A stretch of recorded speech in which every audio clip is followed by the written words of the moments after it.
I never thought the 20 acres of pristine Montana woodland I inherited from my grandfather would become the center of the most ridiculous legal battle in Pine Ridge County history. The morning I discovered 9 prefabricated cabins being hauled onto my property line, I knew my peaceful life was about to change forever. My name is Victor Porter, and this is the story of how the Whispering Pines Homeowners Association tried to steal my land, and how I let them dig their own grave one vacation rental at a time. I've lived on the edge of the Whispering Pines community for nearly 15 years. My property technically isn't part of their fancy subdivision, something my grandfather made damn sure of when developers first came knocking in the 1980s. Our family land predates their community by almost 70 years.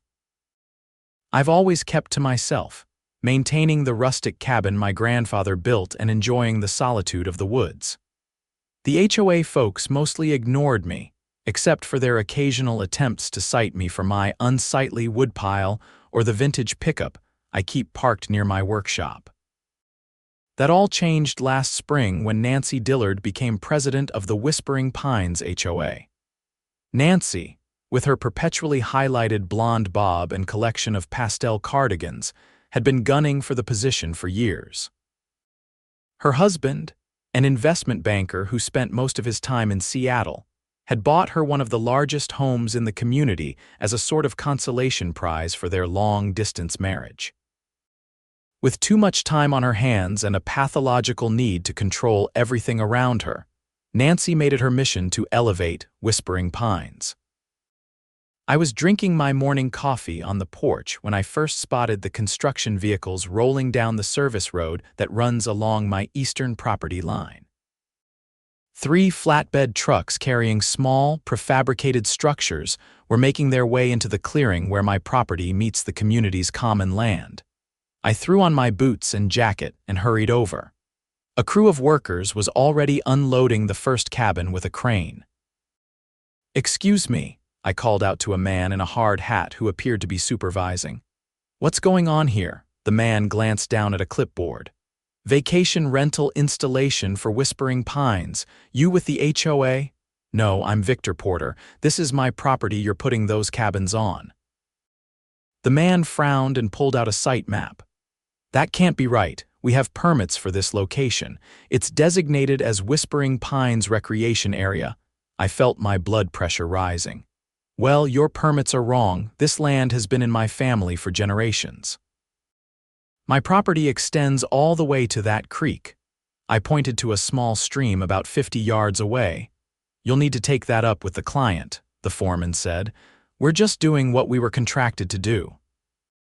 As if on cue, a white Lexus SUV with the Whispering Pines HOA logo on the door pulled up. Nancy Dillard stepped out, wearing white pants and a coral sweater set, her designer sunglasses perched on top of her head. "Mr. Porter," she said with a smile that didn't reach her eyes, "I see you've discovered our exciting new venture." "Nancy, what the hell is this? These cabins are on my property." She waved a dismissive hand. "Oh, that old misunderstanding about the property line. We've sorted all that out. The county approved our plans months ago." "What misunderstanding?"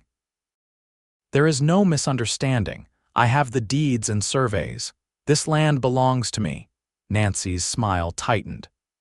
"Victor, the HOA board voted unanimously to develop this recreation area for vacation rentals.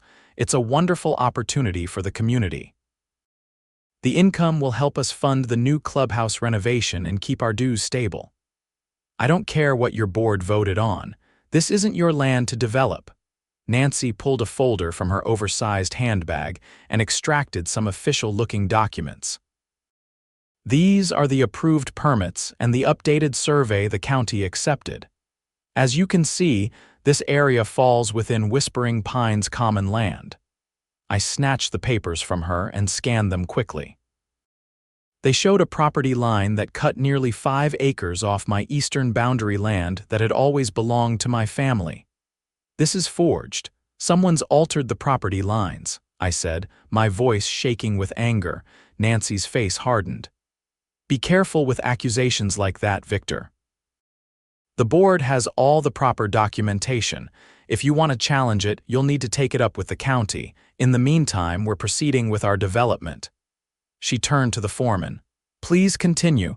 Mr. Porter was just leaving."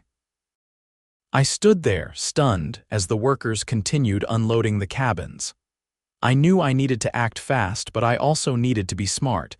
Fighting the HOA would require strategy, not just anger. "This isn't over," I told Nancy before walking back to my cabin. I spent the rest of the day on the phone, first with the county recorder's office, then with a surveyor, and finally with a lawyer named Thomas Reeves who specialized in property disputes. The news wasn't good. Someone had indeed filed an amended survey with the county 3 months earlier, showing the adjusted property line. The paperwork appeared legitimate on the surface, complete with what looked like my signature on a consent form. "That's impossible," I told Reeves. "I never signed anything." "Unfortunately, the county accepted it as valid," he said. "We can challenge it, but these things take time. Meanwhile, they have the legal right to proceed with construction based on the current records. So they can just steal my land with some forged documents, not permanently. We'll file an emergency injunction, but realistically it might take weeks to get on the court calendar. My advice: document everything. Take photos, record conversations if Montana law allows it, which it does as a one-party consent state. Gather your historical deeds and surveys. We'll need all of it to prove fraud." I hung up feeling a mix of rage and helplessness. Looking out my window, I could see 3 cabins already positioned on the clearing, with workers laying foundations for electrical hookups. That night, I couldn't sleep. I kept thinking about my grandfather and how hard he'd fought to protect this land from developers. He taught me that sometimes you have to play the long game to win. As I stared at the ceiling, a plan began to form in my mind. It wasn't the most straightforward approach, but it might be the most satisfying in the end.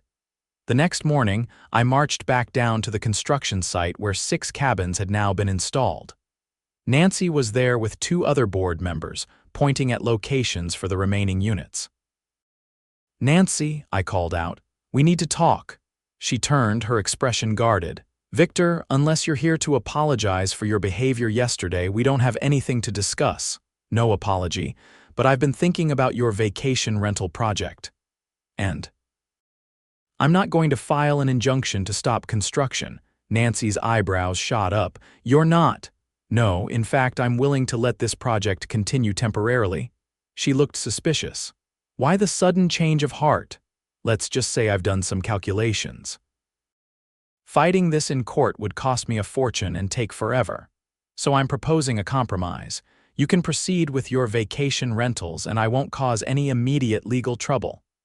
"That's surprisingly reasonable of you, Victor," Nancy said, though she was clearly waiting for the catch. "But," I continued, "I'm documenting everything. I've got my original deeds and surveys, and I've hired a lawyer. I'm putting you on notice that I believe fraud has been committed regarding my property lines. I intend to pursue this legally, just not with an emergency injunction." Nancy's smile faltered. "There's no fraud, Victor. The board followed proper procedures. We'll let the courts decide that eventually. For now, I'm stepping back. Enjoy your rentals." I walked away, leaving Nancy looking puzzled by my apparent surrender. What she didn't know was that I was playing a longer game, one that would cost her and the HOA far more in the end. Over the next few weeks, all 9 cabins were completed. They were actually quite attractive small frame structures with modern finishes, each with a tiny deck and expansive windows to showcase the mountain views. The HOA marketed them as Whispering Pines Wilderness Retreats, charging premium rates of $250, $350 per night. They installed a gravel parking area and a central fire pit, all on what was actually my land. Meanwhile, I was methodically building my case. Thomas Reeves helped me gather the historical documents proving my ownership. We hired a professional surveyor who confirmed the original property lines. Most damning of all, we had a handwriting expert examine the signature on the consent form, who provided a written opinion that it was a forgery. But instead of filing our lawsuit immediately, I waited. Every day, I documented the vacation rentals, taking photos, noting occupancy, even keeping track of the license plates of visiting cars. I estimated the HOA's income from the rentals, which appeared to be substantial as the cabins were fully booked throughout the summer and fall. Nancy seemed to think she'd won.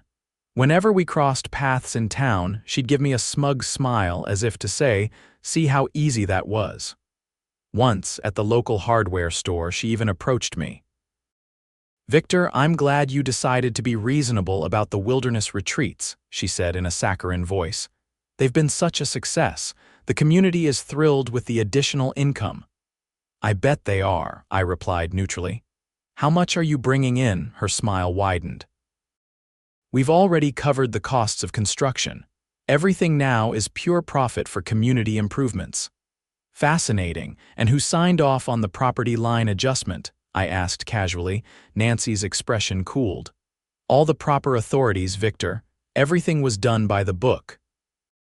"Including forging my signature," she blanched slightly but recovered quickly.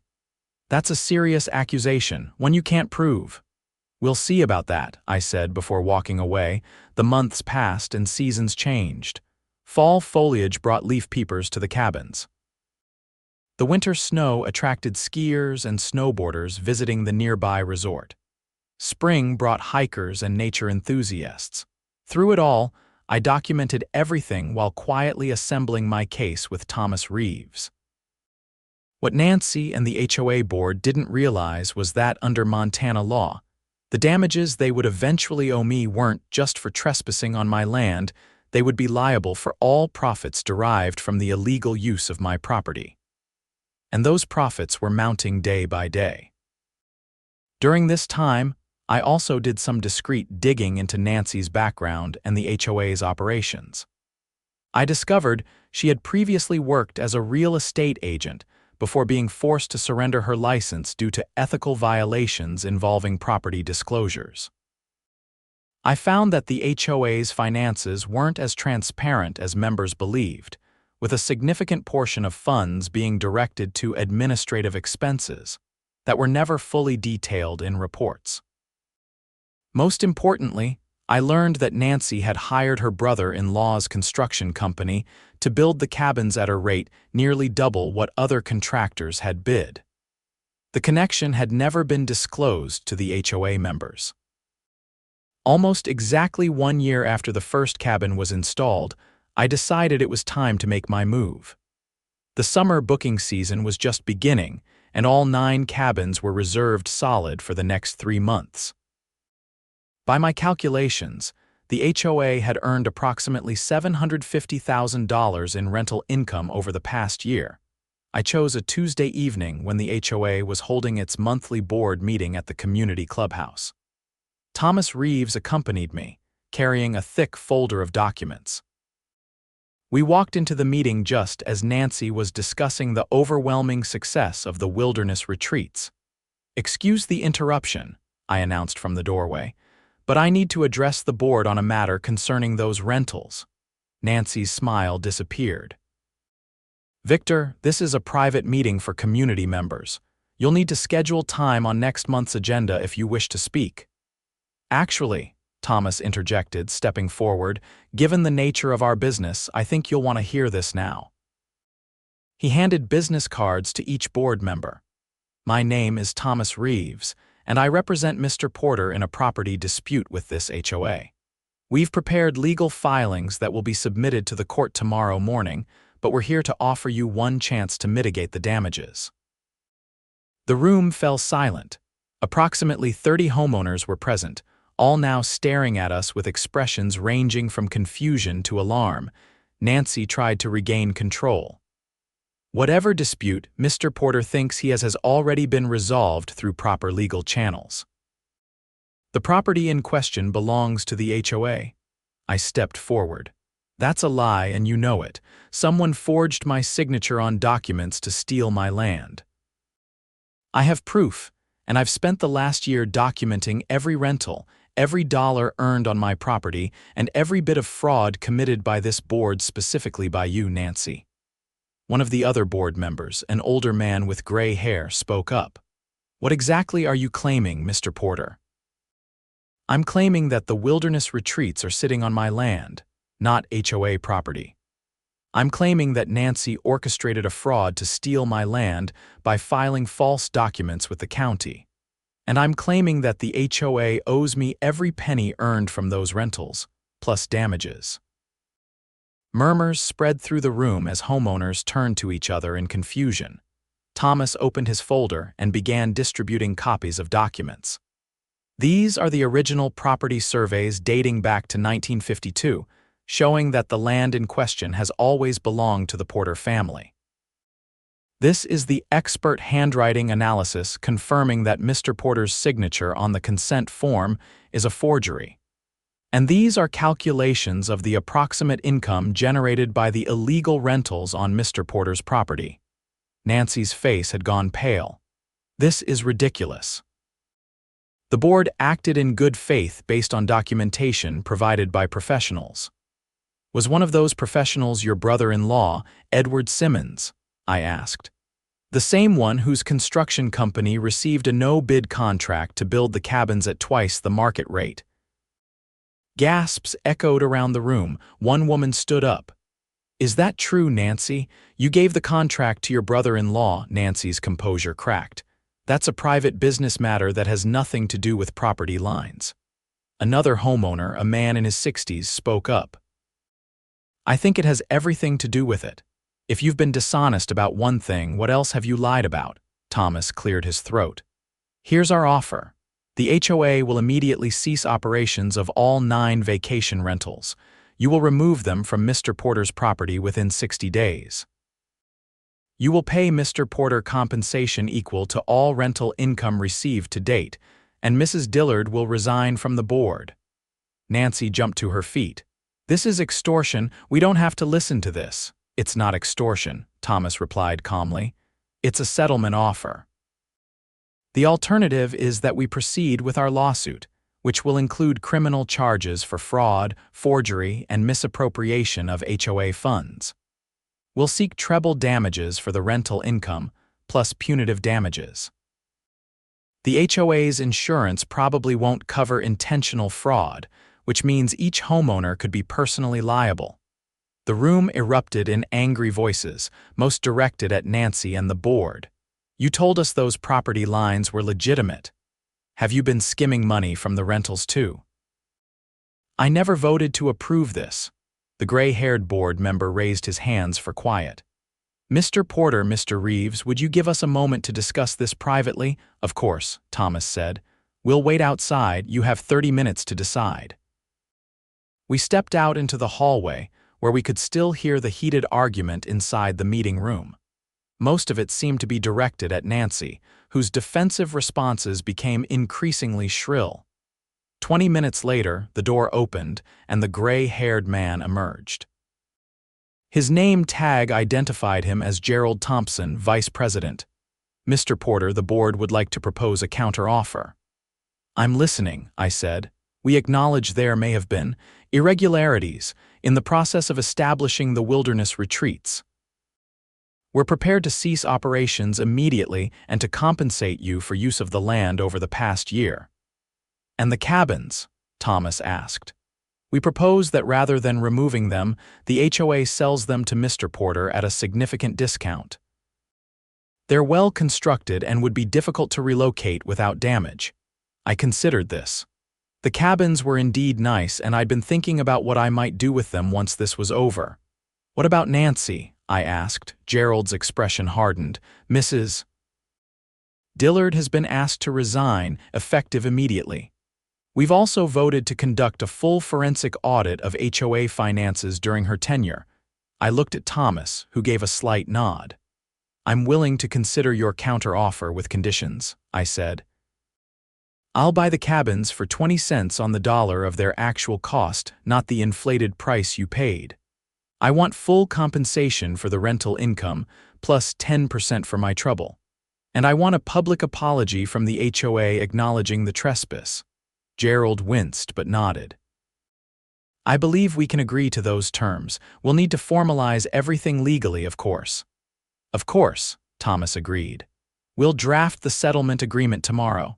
As we were about to leave, the clubhouse door burst open and Nancy stormed out, her face contorted with rage. You think you've won, Victor, but this isn't over. You've been a thorn in this community's side for years with your eyesore of a cabin and your refusal to conform to standards. You'll regret this, Nancy, I said calmly. I have recorded this entire conversation. Would you like to add threats to the list of issues we'll be addressing? She faltered, then spun on her heel and stalked toward the parking lot. Gerald sighed. Please disregard that outburst. The board does not share those sentiments. The legal settlement was finalized within 2 weeks. The HOA agreed to all my conditions, plus they covered my legal fees. They issued a public apology in the community newsletter and the local paper, acknowledging the improper use of my land. The forensic audit revealed that Nancy had indeed been skimming money from various HOA accounts, including the vacation rental income. Criminal charges for embezzlement followed. As for the cabins, I decided to keep them. With some modifications and proper permits, legitimate ones this time, I converted them into affordable housing for seasonal workers at the nearby ski resort, who often struggled to find lodging during peak seasons. The income was steady but modest, and it felt good to provide a needed service to the community. 6 months after our confrontation at the clubhouse, I was working on renovations to one of the cabins when a car pulled up. Gerald Thompson got out and walked over. Afternoon, Victor, he said, extending his hand. Place is looking good. Thanks, I replied, shaking his hand. What brings you by? Wanted to update you on a few things. The criminal case against Nancy is proceeding. She's accepted a plea deal that includes restitution to the HOA and community service. Her husband filed for divorce after it came out she'd been funneling HOA money into a secret account. Can't say I'm surprised, I said. Gerald nodded. Also, we've completely restructured the HOA governance. More transparency, term limits for board members, and a new rule requiring competitive bidding for any contract over $5,000. We're trying to rebuild trust. Sounds like positive changes. They are, he agreed, looking around at the cabins. I have to admit, what you've done here with the workforce housing is impressive. We've had far fewer staffing shortages at the resort this season because people can actually afford to live here now. Just making the best of an unusual situation, I said. Gerald cleared his throat. The other reason I came by. The new board was wondering if you might consider joining our advisory committee. Not as a member of the HOA, we respect that your property is separate, but as a neighbor with a valuable perspective. We could use someone who's willing to stand up against bad ideas. I couldn't help but laugh. You want the guy who sued you to be your advisor, Gerald smiled. We want the guy who caught fraud and stood his ground to help us make sure it never happens again. Think about it. I promised I would consider it, though I wasn't sure if getting involved with the HOA in any capacity was something I wanted. Still, the idea that they valued my perspective represented a significant shift in our relationship. After Gerald left, I sat on the deck of my grandfather's cabin, looking out at the property that had been in my family for generations. The 9 small cabins nestled among the trees were never part of my original vision for the land, but sometimes life takes unexpected turns. I thought about what my grandfather would say if he could see all this. He'd probably chuckle and remind me of what he always used to tell me. Sometimes you have to let people make their own mistakes, Victor. Just make sure you're there to teach them the lesson when they do. The Whispering Pines HOA had certainly made their mistake. Nancy had orchestrated a brazen land grab, thinking I'd be too intimidated to fight back. She underestimated both my attachment to my family's legacy and my willingness to play the long game. By letting them operate their illegal vacation rentals for a year, I had given them enough rope to hang themselves financially, while systematically building an airtight case against them. As the sun began to set over the mountains, I reflected on the lessons of the past year. Standing up to bullies, even those armed with lawyers and official-looking documents, is always worth the effort. Patience and strategy often triumph over brute force and deception. And sometimes, the best revenge isn't immediate confrontation, but allowing your opponents to fully commit to their mistakes before you lower the boom. The next morning, I called Nancy's replacement, the new HOA president Megan Williams, and accepted Gerald's invitation to join their advisory committee. Not because I suddenly loved HOAs, but because sometimes the best way to prevent abuse of power is to keep a watchful eye on those who hold it.